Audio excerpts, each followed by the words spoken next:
I met Peter in 1998 when I started volunteering at Vancouver Co-op Radio on Redeye.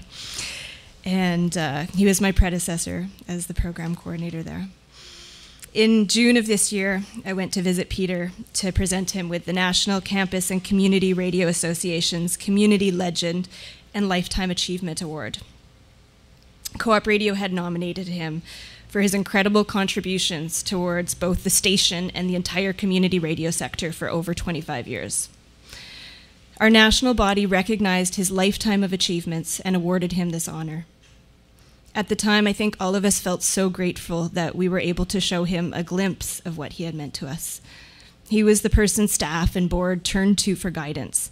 He was the source of institutional knowledge, wisdom, and memory. He was a mentor. I remember that Peter was so moved by the award, and in his attempt to stay stoic, he blamed his tears on the morphine. Six years ago, it was Peter's 20th anniversary with Co-op Radio, and even back then, we wanted to recognize his longevity and commitment to the station.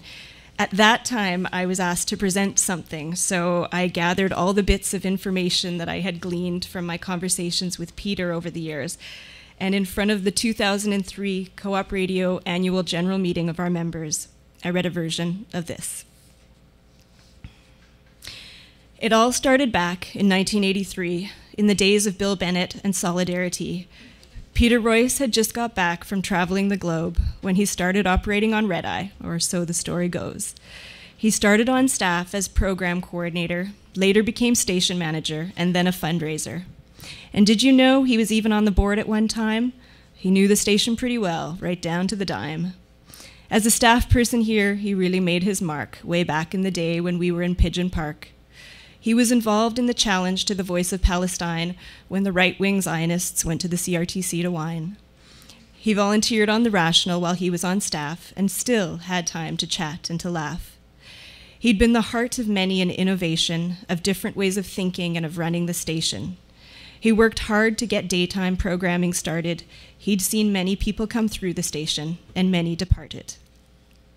He was here when First Nations programming began and when our schedule moved towards blocks and to bands.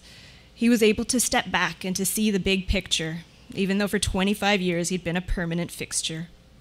He clearly saw our role in radio's third sector with an interchangeability of guest, host, and listener. He was the first to admit it. He lacked attention to detail. But if you had a grant to write, he was the first person to email. He knew all the capacity building, measurable outcome, fundraising lingo, but he sincerely believed in community. Not bad for a gringo. He'd stayed with the station despite many another lure. He was the man who had mastered the non-committal sure.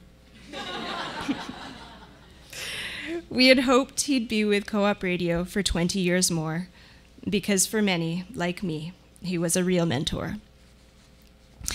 He was an avid rider of an ice pink bike. He had lots of experience being behind a mic. On his 50th birthday, he danced up a storm.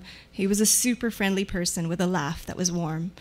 We were lucky to have him as the president of CRES, even though it's because he couldn't say no and had less trouble with yes. The man was involved in community. He just didn't stop. VCN, Mount Pleasant Center, his housing co-op.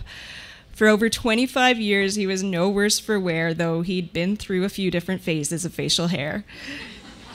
And while others may have been constantly coming and going, on Saturdays he was still at Redeye, and on Sundays at Boing Boing. Peter, your longevity and commitment are still a real inspiration. I'd like to honor your life and your contributions on behalf of the station.